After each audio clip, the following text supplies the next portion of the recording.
Hello badiyale mugamba mutya kansuubire nti muli bulungi sandi bayisizza etya nsuubire nti bayisizza bulungi Suvi News Extra wano kakati ba mikwano nza okubanjulira akapya aka airport pickup oba munfuna so Suvi News Extra wano tukola ne airport pickup service era nga tutwala buli muntu yonna gy'obeera tukutuuse. Ate ekirungi ekiri ku Suvi Airport Pickup nabagambye nze kennyini nze abyekwatiramu simboozi nnyumize mbw ate tuteesa ate n'ekuleetera muntu mulala ate n'akutwala n'akola kino edda nze nkutwala ne makinga sure nti okoze eki otuuse bulungi okwewala abafeere kuba ennaku zino abafeere bangi nnyo okitegeera so tutwala abantu wonna w'obeera oyagala oba oli Kampala oyagala kutwala mu kyalo oba oyagala kujja mu kyalo kuleeta Kampala oba kutwala Mbalala oba Luddawa gwe kuba bukubi ku nnamba zange eziri awo eza Suvi Airport Pickup ate era nga si kye kyokka oba oyagala kutwala ku kisaawe ntegeeza wano Entebbe ya oba saa mmeka guzeyagala nkutwaliremu mukwano nze nina badriver abalungi ogw'omulimu bagutegeerera ddala oba ova bweru mukwano gwe kola kintu kimu kyokka bookinga Suvi Airport Pickup ne bannange twogera kuno nakuli twebeereremu kati gwe atanaba ku bookinga Suvi Airport Pickup ddala kiki ky'olinda kiki ky'olinda bannange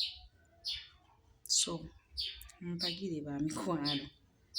bagambye omulimu ogwo ngutegeerera ddala bulungi oba olina mukwano gwo ate nno nga tukolako n'ekyenjawulo oba oyagala kukolera ka surprise era nze ojja n'oŋŋamba gwe oyagala famire yo nga gy'oyagala okusisinkana ku kisaawe oba oyagala mu husband wo oba mu wife wo oba boyfriend wo biki ebintu ebityo ebyo byonna nze mba ngenda bikwasaganya oba oyagala baana bo oba jjajjaawo oba maama wo oba taata wo mbitegeerera ddala banange ate nno nga siseera nyongera okibajjukiza siseera akabeeyi kanseko buseko beeyi layisi gwekikwatako nkubira ku nnamba zange z'essimu weeziri awo emu ya WhatsApp kati ate endala yo osobola okuba n'onkubira bukubizi n'ombuuza halo Suvi oliwa biki biki manjagala kuntwalako wano wewati ne wewati gwe newebukya ku makya n'ogamba nti nze omanyi njagala kunvugamu buvuzi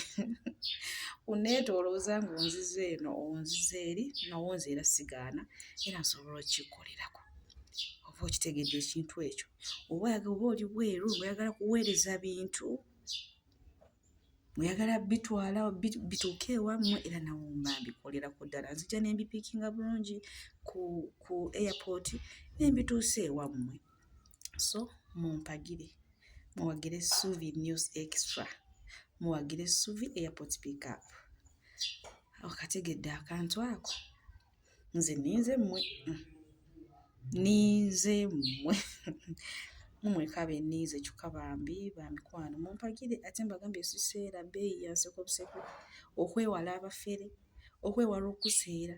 okubeera ng'oli seefu ebintu by'okutuuka obulungi toddamu kwemenya kola kintu kimu kuba ennamba zange z'essimu weeziri awo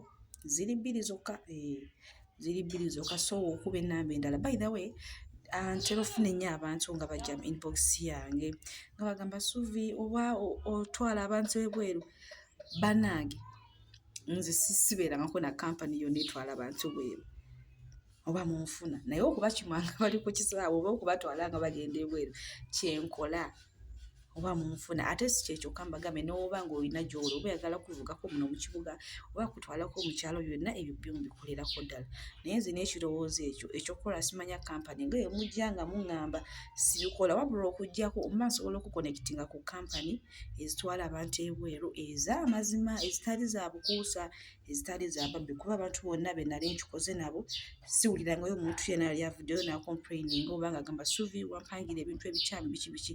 ndowooza ekyo nakyo nkirambuludde bulungi oba munfuna ba mikwano so kati ninze busimu bwammwe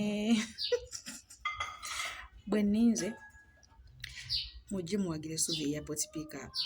nze munaye nnyina wano nenzija ne mbabuulira mujje mumpagire biki biki mwe mwagala nsiibe enjala kati we mugaana okumpagira kwe mazima mba mwagala ng'oyingewa mmwe bange. So mbanga tutambudde ffenna okumala ebbanga eryo lyonna, twetawana amawulire biki gundi akubye gundi, ate ono amukubye eriiso, ono amumenye erinnyo, ate ono amugyeko obulago, ate laba amumenye ebibegabega. Kati bwe tuba nga tuba tumaze ebbanga nga tubitambuliramu era nga muneesiga nga munjagala, kaakati kiki ekikugaana okumpagira ku airport pickup? So beebo ba mikwano,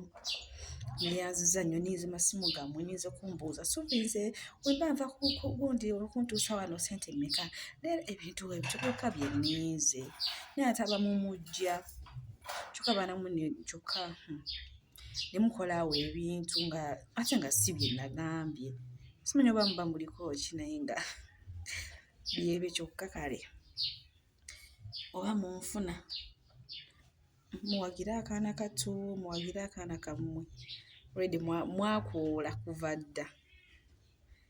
Mwakoola kuva dda, so kati munaye mukoolere ddala. Oba olina mukwano gwo ng'omumanyi nti anaatera okuvaayo, osobola omugambako n'omugamba munaye essuubi wali byonna abimalira ddala. Naye nga nyongera obbajjukiza bannange mwongere okulaba channel yange, mwongere okulaba amawulire gange oba munfuna. So ate mu maaso awo we mumpagira tuba tugenda tutandika okukola interview ng'otubuulira ng'ojja n'onyumizamuko abantu bo story. Abantu babeereyo nga balina story zaabwe ez'ennaku.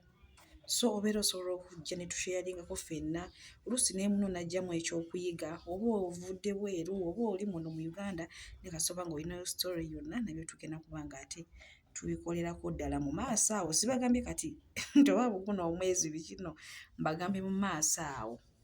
singa muba mwongedde okuwagira Suuvi airport pickup. So Mukama abankuumire. Mwagale nnyo Maama Maria beebo bannaaye.